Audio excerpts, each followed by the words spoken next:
So first, I applaud your enthusiasm for embedded vulnerability analysis because, who cares how this badge works and what cool stuff is on it, right? So I'll probably go there after my talk. But anyway, I'd like to give a big thanks to my colleague Mike Costello, who's going to help run the demo. My name is Ung Cui, and I'm presenting FRAK, the Firmware Reverse Analysis Console. And actually, I gave this talk yesterday at Black Hat, and I ran out of time a little bit, so I'm going to make this talk small, or short, so I can give you guys a really long, cool demo of all the stuff I didn't get to show yesterday. Who am I? What I do? I'm some guy. I go to Columbia.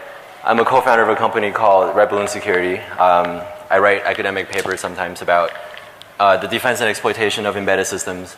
And on the offensive side, I like to do some tinkering with these devices. Last year, I presented a rootkit at Black Hat that ran on a large number of Cisco iOS router images in an OS agnostic way. And a few months ago, I discovered the HPRFU arbitrary firmware modification vulnerability. Right? So just out of curiosity, how many of you guys have heard that? Heard about that? Good. How many of you guys went out and updated the firmware to your printers? One? Okay, this is the right crowd. How many of you guys went out and updated firmwares of other people's printers? Yeah. All right, good, excellent. As part of the presentation I did for our Chaos Communication Congress, I wrote this rootkit for this LaserJet printer that turned it into, among other things, a reverse IP proxy.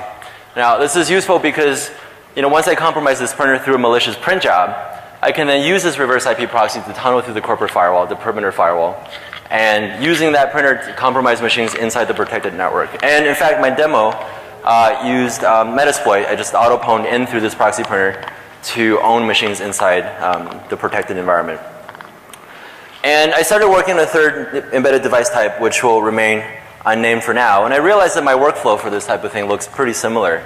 The stuff I did for Cisco iOS rootkit and the HP LaserJet rootkit, and even the work that I do on the defensive side for Red Balloon Security, usually starts with this. It starts with the analysis of the original binary firmware image that I get from the vendor. If you think about it, this is really useful if you want to understand how this mysterious embedded device works, if there are vulnerabilities inside, and how you can protect these embedded devices against exploitation.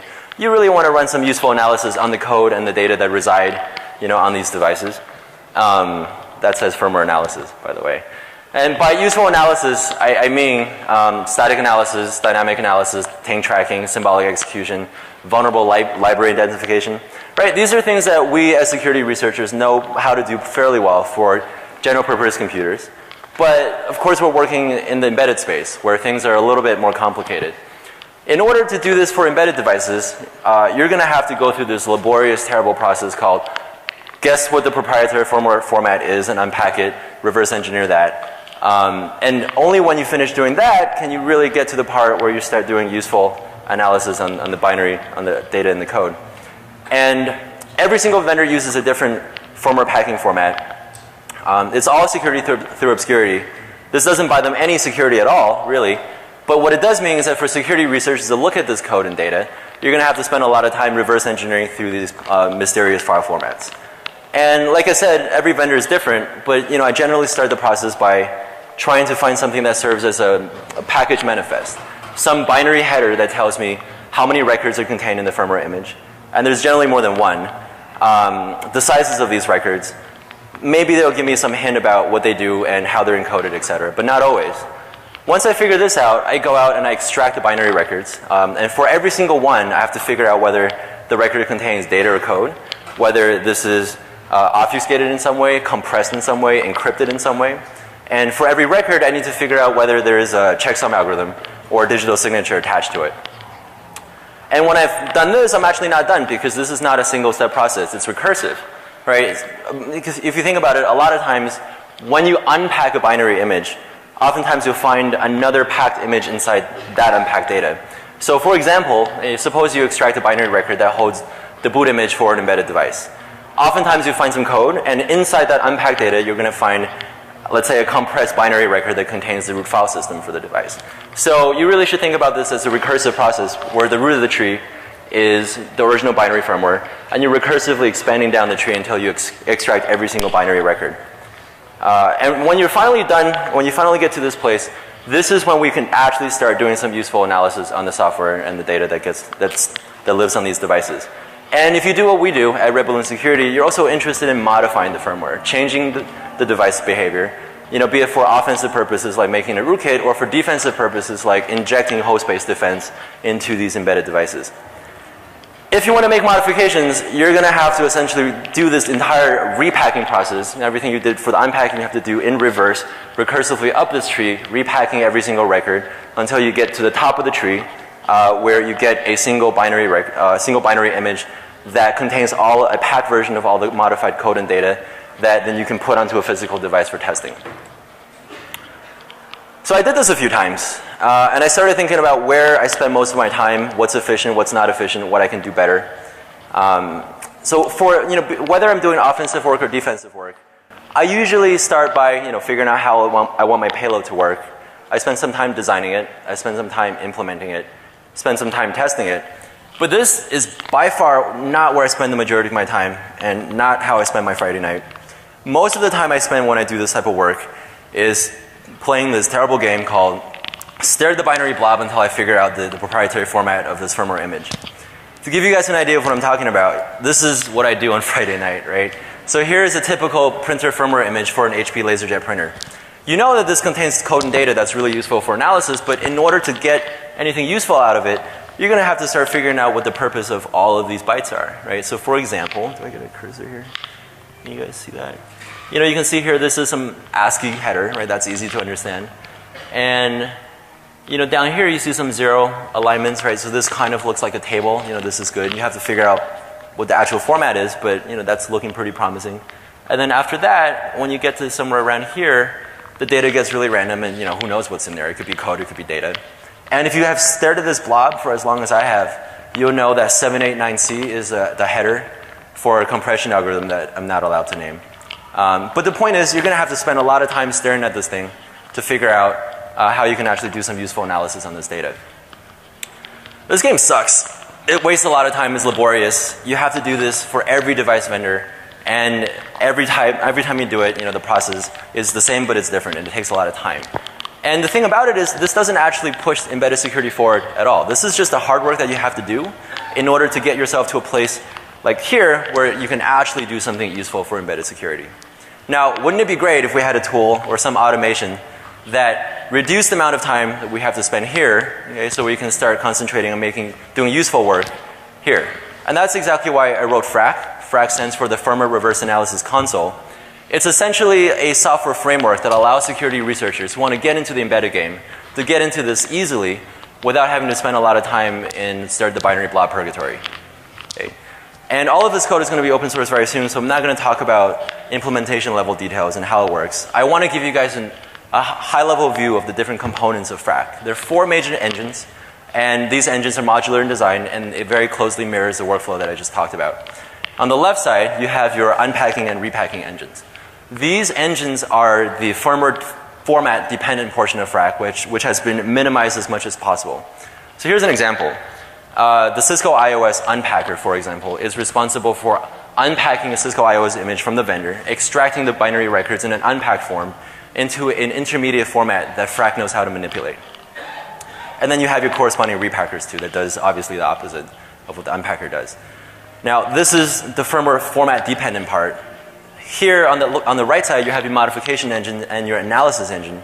Right? These modules are the firmware format agnostic part. So think about it. Let's say you wrote a symbolic execution engine to look for bugs for Cisco iOS. Now, wouldn't it be great if you could do that? You can use your same code, not on Cisco routers today, but on HP printers tomorrow, right? And with FRAK, you can absolutely do that. So here is the workflow that I just talked about in FRAK world. Let's say I'm working with Cisco iOS images. I use the firmware format dependent unpacker module. This module extracts every single record into an intermediate format, and then send those records over to the modification and analysis engines to do whatever analysis and modification I like. And you can do this in an iterative cycle. So for example, you can use the output of an analysis module as input to a modification module. And you can do this for as many cycles as you like. Now, when you're satisfied with the results of your analysis and your modification, you then send these records back to the repacking engine, right, which then will spit out a single iOS image in this case that you can then slap onto a CF card and test it on your physical router. And we're going to show you this in our demo. So I'll give you concrete examples of what I mean by a modifier module and an analysis module. I'm also a really lazy programmer, and I know that other people have super cool wheels, and I don't want to reinvent that. So the analysis engines very closely integrate with tools that we already use every day for security analysis, right? Tools like IDA Pro. Everything that you've written as far as IDA automation, whether it be a dynamic or static analysis, automatically integrates with FRAK as it is today. I've also integrated binwalk into a lot of the auto analysis features, which you'll see in the demo. And currently I'm working on integrating MATLAB for some of my own analysis that has to do with entropy related stuff, which I'll also show in the demo in a few minutes. The K stands for console, and there is a very bare bone minimal tool, GUI, that the user can use to unpack, modify, explore, repack these binary images in real time. But FRA is just a software framework, and you can call it through library calls. And for example, this is all the code you need to run in order for FRAK to unpack a Cisco iOS image, identify a particular string inside that image, replace it with whatever you like, and then repack that image into an iOS image that has all of the proper checksums calculated, etc., that you can then slap onto a router, a physical real router for testing. So, this is my workflow without FRAK, and in a lot of ways I consider this just the dark ages of embedded security analysis. This is my workflow with FRAK. I spend a lot less time staring at the binary blob, and I spend a lot more time doing useful work as far as analysis and modification. Things that I think actually pushes embedded security forward. And this is what I hope FRAK will do for the community. I hope FRAK will allow security researchers who want to get into this game to get into this game easily without having to spend a lot of time staring at the binary blob. And I hope FRAK will collectively save the community some time so we can all just stop wasting our time with that and start getting on with making useful contribution to furthering embedded security. So blew through the talk. Mike is going to start the demo. We're going to show you guys FRAK in action. And we're going to start by loading up a Cisco iOS image. And this is something that you can just download from Cisco. Here we're using a 7200 router image.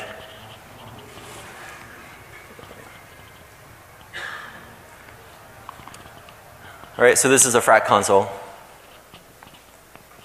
And as soon as Mike loads the FRAK, or the iOS image into FRAK is going to actually run a lot of auto analysis modules that tries to determine as much as possible the nature, the content of the binary record that we just loaded. So at this point, we haven't told FRAK that this is an iOS image.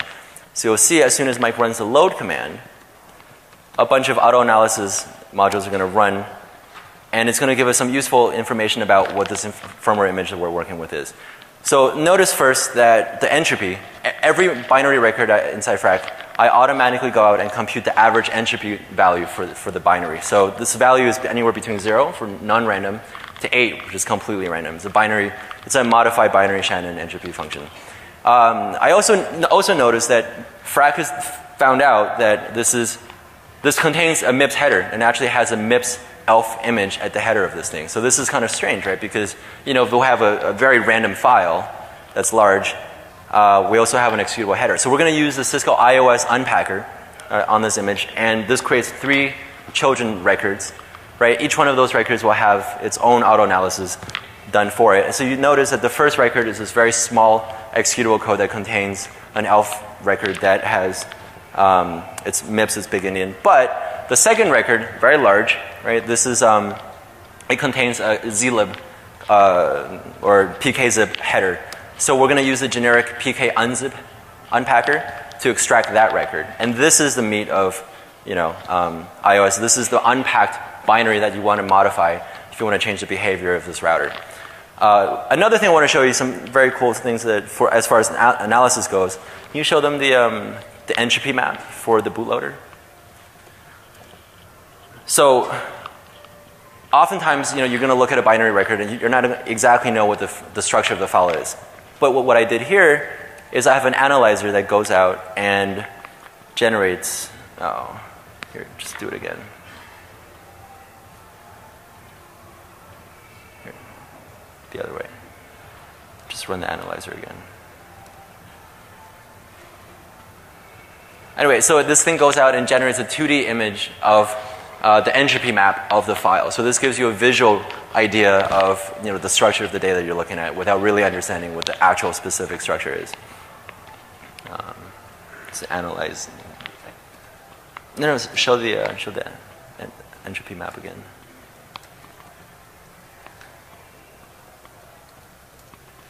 Okay, so this is, this generates quickly. I want to show you some pre-generated images that I did last night for the rest, entropy maps for the rest of the records. Can you show that? It's in the directory. Yeah, here.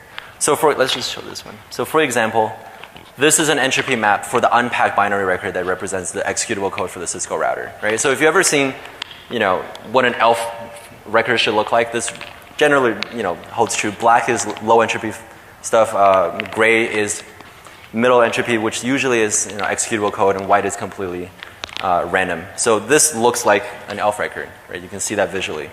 Let's show them the IDA interactive integration. So I mentioned the analyzers can integrate with IDA Pro, and we're going to show you that. Do FS first.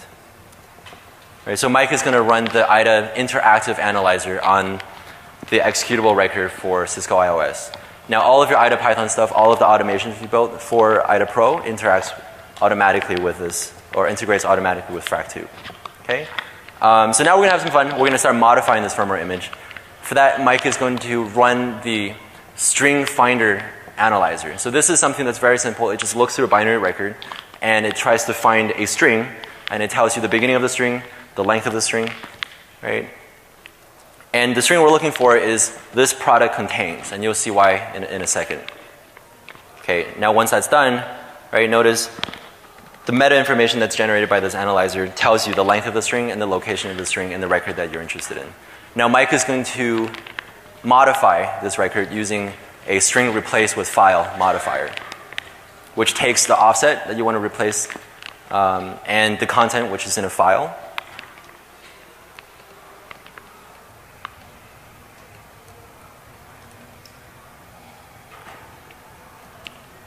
And there's an overrun flag to ask you whether you want to overrun the length of the string. And in this case, it's okay. It's just for demo. So, okay, you can do FS first. Okay, now once that's done, notice that there are two asterisks next to the record that we just modified, right? That means that record has been modified. So Mike is now going to use the generic pkzip packer to pack the middle record, and then once he's done with that, he's going to use our Cisco iOS packer to pack the entire image into a Cisco iOS image that we can then test on a router. And then as soon as that's done, we're going to fire up the original Cisco iOS image, and then we're going to fire up the modified image in Dynamips and show you guys, this iOS image running. Now, as soon as Mike runs the Cisco iOS packer, this is where all the magic happens. This is where the packer calculates the appropriate checksums for the unpacked and uncompressed and compressed data records, and it fills in all the meta information that you would need to form a well-formed, legit Cisco iOS image that the bootloader and the router will use. Okay, now the unpacking is done. You see the meta information being exported. We're going to export this to disk. So why don't you show them what the records exported to disk look like? Do you not have that? Okay. Okay, we export it to this directory here. So FRAK exports every step of its process into files. So this is, so that it's easy for you to work with intermediate output of FRAK. And the thing we're interested in is this image here in the repack directory. That's the file that we just generated.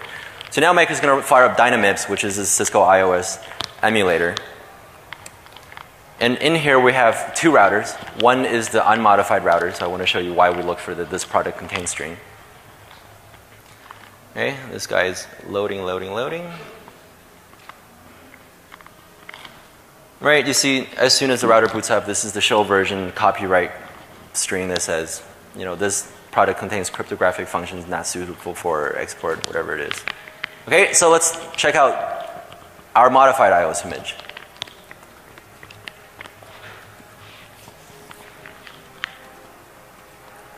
You can just enter. It already booted up.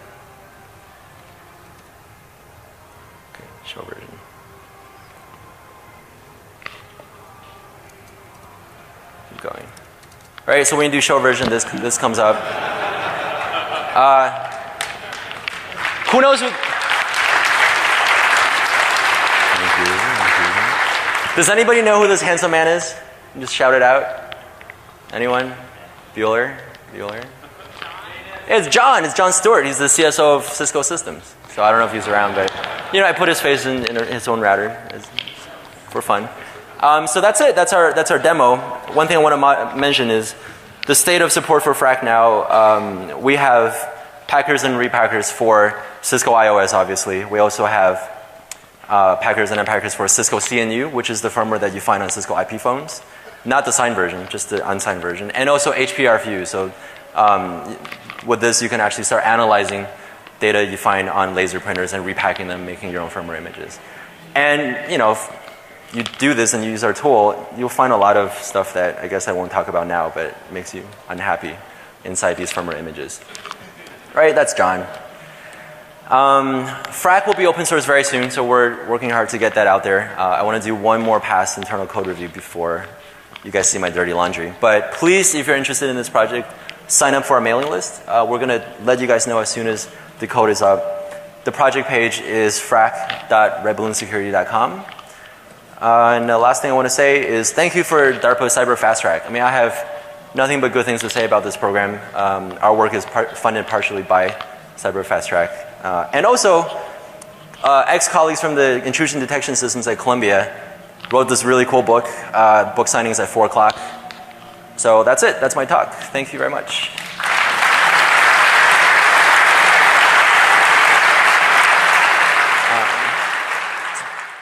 So first, I applaud your enthusiasm for embedded vulnerability analysis because, who cares how this badge works and what cool stuff is on it, right? So I'll probably go there after my talk. But anyway, I'd like to give a big thanks to my colleague Mike Costello, who's going to help run the demo. My name is Ang Cui, and I'm presenting FRAK, the Firmware Reverse Analysis Console. And actually, I had a rootkit at Black Hat that ran on a large number of Cisco iOS router images in an OS agnostic way. And a few months ago, I discovered the HPRFU arbitrary firmware modification vulnerability. Right? So just out of curiosity, how many of you guys have heard about that? Good. How many of you guys went out and updated the firmware to your printers? One? Okay, this is the right crowd. How many guys went out and updated firmwares of other people's printers? All right, good, excellent. As part of the presentation I did for our Chaos Communication Congress, I wrote this rootkit for this LaserJet printer that turned it into, among other things, a reverse IP proxy. Now, this is useful because, once I compromise this printer through a malicious print job, I can then use this reverse IP proxy to tunnel through the corporate firewall, the perimeter firewall. I gave this talk yesterday at Black Hat and I ran out of time a little bit, so I'm going to make this talk small or short, so I can give you guys a really long, cool demo of all the stuff I didn't get to show yesterday. Who am I, what I do? I'm some guy. I go to Columbia. I'm a co-founder of a company called Red Balloon Security. I write academic papers sometimes about the defense and exploitation of embedded systems. And on the offensive side, I like to do some tinkering with these devices. Last year, I presented and using that printer to compromise machines inside the protected network. And in fact, my demo used Metasploit. I just auto-pwned in through this proxy printer to own machines inside the protected environment. And I started working on a third embedded device type, which will remain unnamed for now. And I realized that my workflow for this type of thing looks pretty similar. The stuff I did for Cisco iOS rootkit and the HP LaserJet rootkit